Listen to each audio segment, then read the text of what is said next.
আপনার সাথে আমার কোনো কথা নেই। তোমার কথা না থাকলেও আমার আছে। মালতী, আমি তোমাকে কখনো ভুলতে পারিনি, আমি তোমাকে এখনো ভালোবাসি। বুইড়া বয়সে এসব বলতে লজ্জা করে না আপনার? না করে না।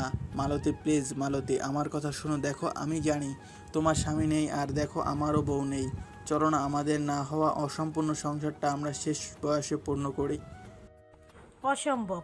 আপনার মাথা ঠিক আছে? আপনি কি বলছেন এসব?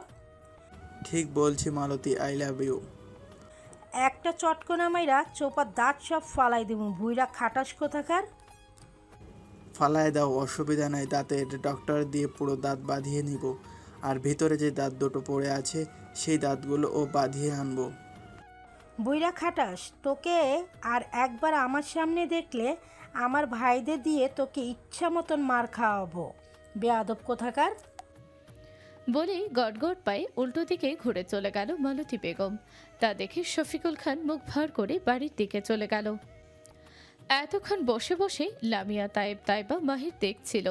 শফিকুল খান যেতেই তারা হো হো করে হেসে উঠল। বইরা যৌবন লাড়া দিছে, আমি শিওর। হাসতে হাসতে বলল তায়েব। এই বসে আইসো ছ্যাঁকা খাইলো আমাগো খান দাদা, এটা কি মানা যায় বলতো? পাশ থেকে বসে উঠল মাহির। আহা, খান দাদার জন্য মন খারাপ হচ্ছে, কিন্তু দেখ শালা এই বয়সে এসেও বিয়ে পাগল। আবার মালতী দাদিকে প্রপোজও করে ফেললো। বুকের পাটা আছে রে, বলতে হবে।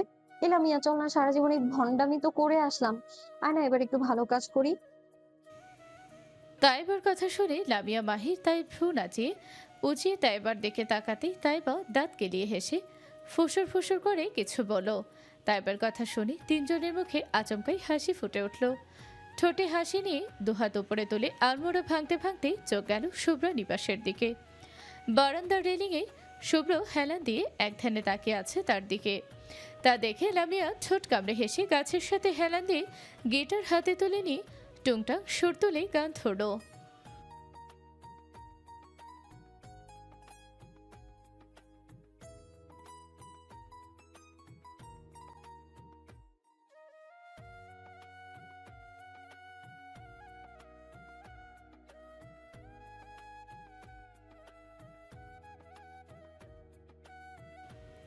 গান গাইতে গাইতে দৃষ্টি ফেলল শুভ্রের দিকে। শুভ্র লামিয়ার গান শুনে বাঁকা হেসে উঠল। গানটা যে তাকে ইঙ্গিত করে গাইছে তা সে বেশ ভালো করে বুঝতে পেরেছে। তাইবা মাহির লামিয়ার গান শুনে মুখ চেপে হাসছে। রাত প্রায় গভীর, স্তব্ধ হয়ে আছে চারপাশ, যে যার কক্ষে ঘুমিয়ে আছে। হঠাৎ কিছু শব্দে শুভ্রর ঘুম হালকা হয়ে যায়। চোখ বুজে এদিক ওদিক ঘুরতে তখনই শীষের শব্দ শুভ্রের কানে আসতেই এবার পুরোপুরি ঘুম ভেঙে গেল। বিছানা থেকে উঠে দ্রুত ব্যালকনিতে গিয়ে দাঁড়াতে দেখল তার বাড়ির মেন গেটের সামনে কেউ একজন দাঁড়িয়ে আছে। অন্ধকারে মুখ দেখা না গেলেও শুভ্র এইটুকু বুঝতে পেরেছে গেটের কাছে যে দাঁড়িয়ে আছে সে একজন মেয়ে। কোমরের নিচ পর্যন্ত চুলগুলো ছাড়া, হালকা মৃদু বাতাসে দুলছে চুলগুলো।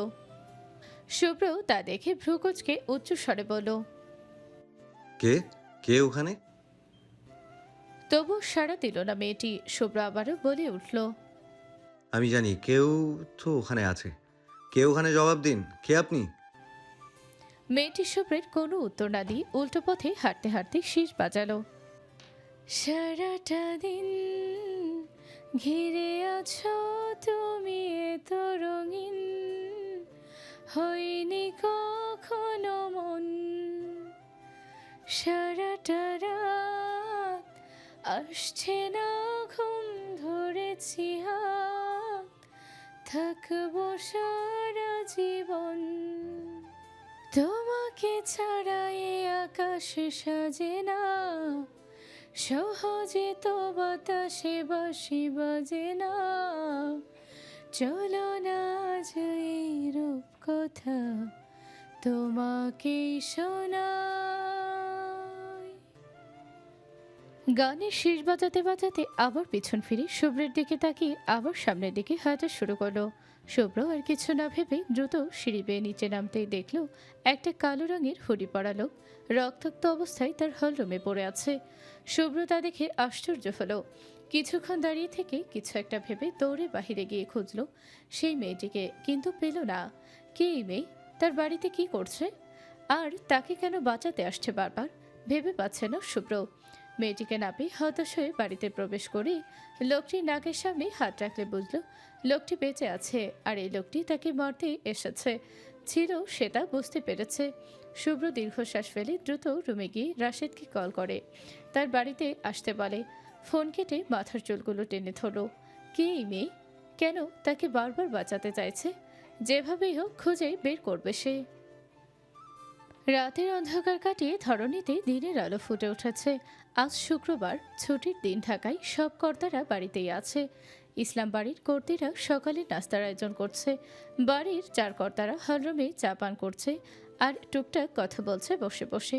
হামিদ সাহেব চায়ের কাপে চুমুক বসিয়ে দিয়ে আনিসুল সাহেবের দিকে তাকিয়ে বলল, বড় ভাই, আজ না, আমাদের একটু গ্রামে যাবার কথা বলে গিয়েছেন। আনিসুল সাহেব চায়ের কাপটা হাতে থেকে নামিয়ে সামনের টেবিলের উপর রেখে বলল, মনে আছে, ভুলিনি আমি। এতটা বুড়ো হইনি যে সব কিছু ভুলে যাব। একটু থেমে আবার বলল, বাড়ির বউদের তৈরি থাকতে বলো, আমরা দুপুরে রওনা দিব। হাসিম সাহেব মাথা নাড়িয়ে বলল, রাশেদ, আম্মা আর খালা আছে, ওনারা সামনে নেবে ওদের। আর আমরা তো একেবারে থাকতে যাচ্ছি না, আজকে রাতের মধ্যে ফিরে আসব।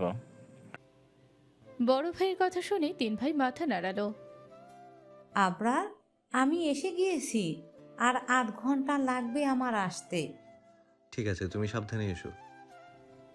বলেই শুভ্র কল কেটে শার্টের বোতামগুলো লাগাতে লাগলো। তখনই আবারও ফোন বেজে উঠতেই শুভ্র ফোনে থাকা স্ক্রিনের দিকে তাকিয়ে মুচকি হেসে কল রিসিভ করতেই ওপাশ থেকে শোনা গেল, আব্বা কোথায় তুই? তাড়াতাড়ি আয়, খাবার ঠান্ডা হয়ে যাবে তো। মামুনি, আর 5 মিনিট। আচ্ছা আব্বা, আমরা সবাই অপেক্ষা করছি, আর তাড়াতাড়ি আয়, তাড়াতাড়ি।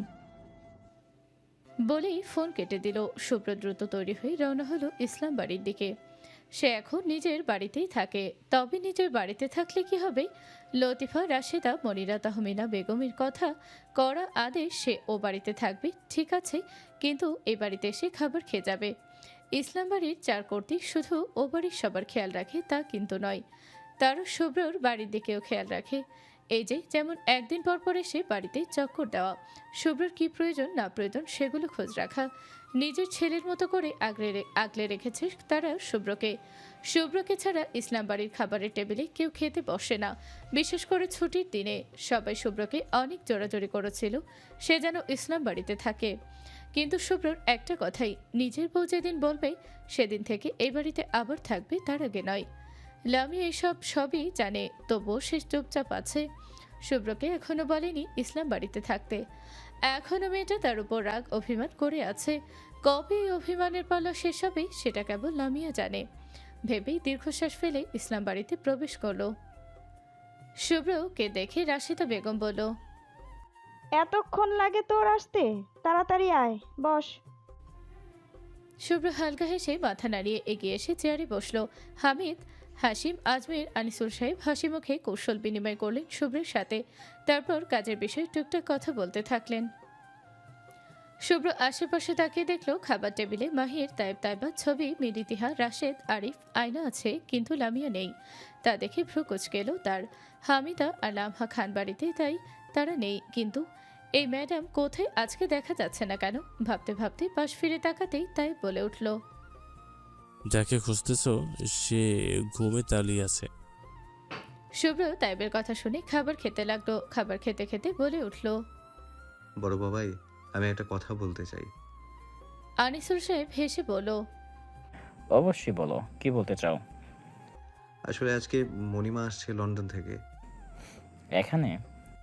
হ্যাঁ। সে তো বেশ ভালো কথা, আমাদের উচিত তাকে কৃতজ্ঞতা জানানোর। আমাদের ছেলে মেয়ে দুটোকে বাঁচিয়েছেন তিনি, তার কাছে আমরা ঋণী হয়ে আছি। শুভ্র মাথা নিচু করে শুনল, কিছু বলল না। বেশ কিছুক্ষণ আলাপ আলোচনা চললো তাদের মধ্যে। আজ তারা গ্রামে যাবে সেটাও জানালো। শুভ্র জানি একটু খেয়াল রাখে বাড়ির বাচ্চাদের উপর, তারা কাজ শেষ করে দ্রুত এসে পড়বে। শুভ্র তা শুনে মাথা নাড়ালো। টুকটাক কথা বলে খাবার শেষ করে কর্তারা চলে গেল নিজেদের কক্ষে। তার সাথে যার যার কর্তীরা। শুধু লতিফা বেগম থেকে গেল শুভ্রর কি লাগবে না লাগবে তা দেখতে। আমার এক হাঁড়ি গরম পানি দাও প্লিজ, আমি গোসল করব, শরীর চুলকাচ্ছে। বলতে বলতে হামি তুলতে তুলতে সিঁড়ি বেয়ে নিচে নামছে লামিয়া। হাঁটার তালে তালে পায়ের নপুর ঝুমঝুম শব্দ তুলছে। শুভ্র খাবার রেখে লামিয়ার দিকে তাকালো। চোখ দুটো ফুলে আছে, চুলগুলো এলোমেলো হয়ে আছে। ঘুমিয়ে থাকার কারণে গালে 3টে দাগ হয়ে গেছে। কি সুন্দর লাগছে তার ভ্রমরকে। শুভ্র এক ধ্যানে তাকিয়ে রইল লামিয়ার পানে। লামিয়া সিঁড়ি বেয়ে নেমে চোখ কসলাতে কসলাতে শুভ্রর দিকে চোখ পড়তেই দেখলো শুভ্র তার দিকে তাকিয়ে আছে। তা দেখে লামিয়া ভেঙচি কেটে অন্যদিকে তাকালো। শুভ্র তা দেখে হাসলো। ইয়ে, বিগ বস উঠে গেছে। আজকে আমাকে বলেছিলে সাইকেল চালানো শিখাবে। চলো চলো এখনই যাই। বলে চেয়ার থেকে লাফিয়ে উঠল তোয়া। লামিয়া বিরক্ত গলায় বলল, এখন না, পরে। বলি লতিফা বেগমের দিকে তাকিয়ে বলল,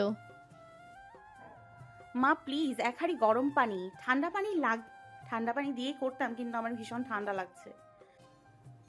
লতিফা বেগম আর কিছু না বলে চলে গেল রান্নাঘরে। এটা নতুন কিছু নয়, শীতের দিন আসলেই এই মেয়ে আগে ভাগেই গোসল করে ফেলে। বেলা করে গোসল করতে গেলে তার নাকি শীত করে। তার উপর লম্বা চুল হয়, বেলা করে গোসল করতে চুল ভেজা থাকে, শুকায় না। তাই শীতের দিনে দ্রুত গোসল করাটাই তার কাছে উত্তম মনে হয়।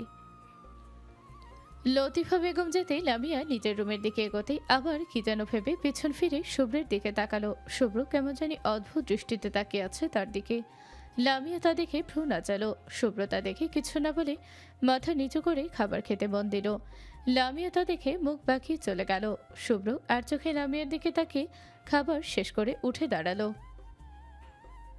তারপর আশেপাশে চোখ বুলিয়ে গটগট পায়ে হাঁটা ধরল লামিয়ার রুমের দিকে। বাতাসে গুনগুন এসেছে ফাগুন, বুঝিনি তোমার শুধু ছোঁয়ায় এত যে আগুন। বাতাসে গুনগুন। গানের শব্দ শুনে শুভ্র ফ্রুকুচকে দরজার দিকে উঁকি মারতে দেখল লামিয়া বিছানার 4 হাত পা ছড়িয়ে শুয়ে আছে সিলিংয়ের দিকে চেয়ে। শুভ্র আস্তে করে রুমে প্রবেশ করে ঠাস করে দরজা লাগিয়ে দিল। দরজা লাগানোর শব্দ শুনে লামিয়া লাফিয়ে থেকে উঠে বসে দরজার দিকে তাকাতেই দেখল শুভ্র দাঁড়িয়ে আছে। লামিয়া দ্রুত বিছানা থেকে নেমে ফ্রুকুচকে বলল, কি চাই? শুভ্র লামিয়ার প্রশ্নের কোনো উত্তর না দিয়ে ছট করে এগিয়ে এসে লামিয়াকে ধাক্কা দিয়ে বিছানায় ফেলে দিল। আচমকা এমন হতে লামিয়া টাল সামলাতে না পেরে বিছানায় পড়ে গেল। লামিয়া বিছানা থেকে দ্রুত উঠতে চাইল, কিন্তু তার আগেই শুভ্র লামিয়াকে বিছানায় চেপে ধরে হিসিয়ে বলল, জুনায়েদকে তোদের ভার্সিটির? শুভ্রর এমন কথা শুনে লামিয়ার কপালে ভাঁজ পড়ল। জুনায়েদকে মানে? কে জুনায়েদ? তুই চিনিস না? না, কে জুনায়েদ? জুনায়েদকে তুই চিনিস না তাহলে? আরে কে জুনায়েদ সেটা তো বলবেন। আর সমস্যা কি আপনার? এমন ব্যবহার করছেন কেন? ছাড়ুন আমাকে, আর আমার রুম থেকে এখনই বের হন। লামিয়ার কথায় শুভ্র লামিয়ার দিকে শীতল দৃষ্টিতে তাকালো। লামিয়া তা দেখে বিরক্ত হয়ে বলল, হাতির মতো শরীর নিয়ে একটা পিঁপড়ার মতো মেয়ের উপর পড়তে লজ্জা করেন আপনার? একদম না। বলে লামিয়ার গলায় মুখ গুজে দিল। লামিয়ার শরীর হিম শীতল হয়ে গেল, বরফের মতো শক্ত হয়ে গিয়েছে তার শরীর। শুভ্র লামিয়ার গলায় ছোট ছোট চুমু খাচ্ছে। শুভ্র ঠোঁটের স্পর্শ পেতেই লামিয়া একটু পরপর কেঁপে উঠছে। শুভ্র চুমু রেখে এবার নাক দিয়ে গলা ঘষতে ঘষতে হাসকি কণ্ঠে বলল, লজ্জা আমার পাওয়ার কথা নয় ভ্রমর, লজ্জা তো পাবি তুই।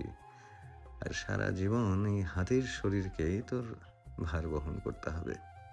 তাই এখন অভ্যস্ত করে নে ভ্রমর। ছাড়বেন আপনি নাকি অন্য ব্যবস্থা করব? কোনটা? কি করবি? অনেক কিছু করব, তাই ভালোই ভালোই সরুন। উফ, ভালো লাগছে না, আমি গলে যাব। উঠুন আমার উপর থেকে। উঠবো একটা শর্তে। শুভ্রের কথা শুনে লামিয়া ভ্রু কুচকে বলল, কি শর্ত? আমার ঠোঁটগুলো কেমন ফেটে গিয়েছে দেখেছিস? তো ভ্যাসলিন লাগিয়ে রাখুন, তাহলেই তো হয়। ভ্যাসলিন লাগালে হবে না। তাহলে লিপস্টিক লাগিয়ে রাখুন। তাও হবে না। না হলে শেষে গু লাগিয়ে রাখুন। বেশ বিরক্ত হয়ে বলল লামিয়া। সে দিন দিন এমন খচ্চর কথা কোথা থেকে শিখছিস? আগের থেকেই এমন আমি। শুভ্র নাকমুখ কুচকে তাকালো লামিয়ার দিকে। দিন দিন এই মেয়ের মুখের ভাষা বাজে হয়ে যাচ্ছে। শুভ্র ভেবে বিরক্ত শ্বাস ফেল। লামিয়া বিরক্ত হয়ে নিজেকে ছাড়ানোর চেষ্টা করছে, কিন্তু শুভ্র ছাড়ছে না। শুভ্র এক ধ্যানে তাকিয়ে আছে লামিয়ার দিকে। শুভ্র দৃষ্টি লামিয়ার আরও অস্বস্তি লাগছে, তাই আরও ছটফট করতে লাগলো। শুভ্র তা দেখে লামিয়াকে আরও চেপে ধরে একটু একটু এগিয়ে যেতে লাগলো লামিয়ার দিকে। তখনই নিচে থেকে গাড়ির হর্ন শুনতেই শুভ্র লামিয়াকে ছেড়ে দিল। দরজার দিকে এগোতে এগোতে বলল, চুমুটা তোলা রইল, পরে নিয়ে নিব। বলেই দ্রুত দরজার কাছে চলে গেল। লামিয়া শুভ্রের দিকে তাকিয়ে স্বস্তির শ্বাস ফেলে বিড়বিড় করে বলল, ফালতু লোক। বলেই বাথরুম থেকে বালতি নিয়ে হাঁটা ধরল রান্নাঘরের দিকে গরম পানি আনতে। ইসলাম বাড়ির গেটের সামনে দাঁড়িয়ে আছে সবাই, আর তাদের সামনে দাঁড়িয়ে আছে রাবেয়া বেগম। ভদ্রমহিলাটি দেখতে বেশ সুন্দরী। শুভ্র এগিয়ে গিয়ে ভদ্রমহিলাটিকে জড়িয়ে ধরে বলল, কেমন আছো মণিমা? আমি ভালো আছি, তুই কেমন আছিস? ভালো মণিমা। তাদের কথার মাঝেই ছবি মুখ ফুলিয়ে বলল, হ্যাঁ হ্যাঁ, আমি তো তোমার কেউ না, তাই তো আসার পর থেকে শুভ্র ভাইয়ের খবর নিচ্ছ। ছবির কথা শুনে ভদ্রমহিলা হেসে শুভ্রকে ছেড়ে ছবিকে নিজের বুকে জড়িয়ে ধরে বলল, মায়ের কাছে সব সন্তানরাই এক, তাই মুখ ফুলাতে হবে না। এখন বল, কেমন আছিস? আলহামদুলিল্লাহ ভালো, তুমি? আমিও ভালো। বলে ছবিকে ছেড়ে এগিয়ে গিয়ে ইসলাম বাড়ির কর্তা আর কর্তীদের সাথে হাসি মুখে কৌশল বিনিময় করলো। ভদ্রমহিলাটির কথা শুনে মনে হচ্ছে সে অনেক আগে থেকে চেনে তাদের সবাইকে। ইসলাম বাড়ির কর্তা ও কর্তীরাও হেসে হেসে কথা বলল ভদ্রমহিলার সাথে। হাতে গরম পানির বালতি নিয়ে পিছনে দাঁড়িয়ে এতক্ষণ লামিয়ে ভ্রুকুচকে তাদের দিকে তাকিয়েছিল। সবার কথা শুনে এতটুকু বুঝেছে যে এই ভদ্রমহিলাই হলো শুভ্রর আর ছবির মণিমা। যার কথা শুনেছে সে ছবির থেকে। ভদ্রমহিলাটিকে দেখে বেশ স্মার্ট মনে হচ্ছে। রাবিয়া বেগমকে পছন্দ হয়েছে লামিয়ার, তাই ঠোঁটের কোণে হাসি ফুটল। রাবিয়া বেগম সবার সাথে কুশল বিনিময় করলো। আনিসুর সাহেব হাসি মুখে বলল, ভিতরে আসবেন না? বাহিরে দাঁড়িয়ে সব কথা শেষ করবেন নাকি? আনিসুর সাহেবের কথায় শুভ্র বলল, হ্যাঁ মণিমা, ভেতরে চলো, বসে কথা বলি। রাবিয়া বেগম হালকা হেসে বলল, হ্যাঁ অবশ্যই, তবে মিহুটা এখনো আসছে না কেন? মীরা নামটা শুনে শুভ্র কপাল কুঁচকে বলল, মীরা এখানে? ও কি তোমার সাথে এসেছে নাকি? রাবিয়া বেগম শুভ্রের কথা শুনে আশ্চর্য হয়ে বলল, কেন, মীরা তো সেই 3 দিন আগেই এসেছে, তোমাদের সাথে দেখা হয়নি? পাশ থেকে ছবি বলল, কোথায় না তো, মিরাপু আসবে আমাদের তো বলনি। রাবিয়া বেগম দীর্ঘশ্বাস ফেলে বলল, দেখেছো মেয়ের কাণ্ড, সে এখানে এসেছে 3 দিন হয়ে গেল আর তোদের কিছু জানায়নি। দাঁড়া, মীরাকে কল করছি। বলেই ফোন করতে যাবে তার আগে একটা বাইক এসে থামলো তাদের সামনে। সবাই চোখ ঘুরিয়ে সামনে তাকালো। বলেই বাইক থেকে নেমে এলো একটি মেয়ে। গায়ে তার লেডিস কালো শার্ট আর প্যান্ট, মাথায় হেলমেট পরা। ছবি মেয়েটির কথা শুনে দৌড়ে গিয়ে মেয়েটিকে জড়িয়ে ধরে খুশিতে লাফিয়ে উঠল। মিরাপু, তুমি এসেছো, কতদিন পর দেখতে পেলাম তোমাকে। মীরা হালকা হেসে হেলমেট খুলে বলল,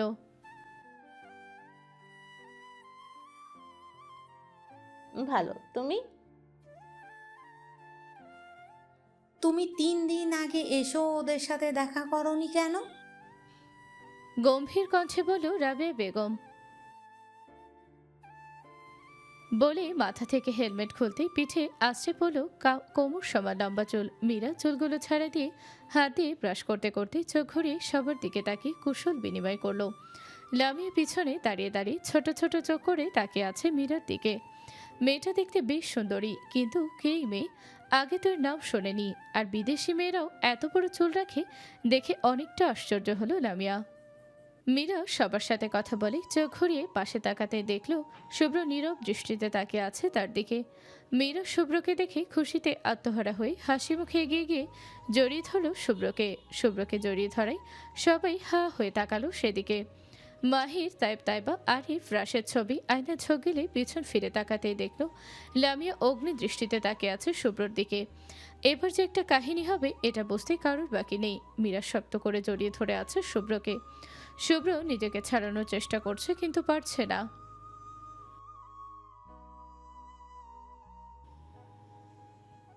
ঠোঁট উল্টে বলল মীরা,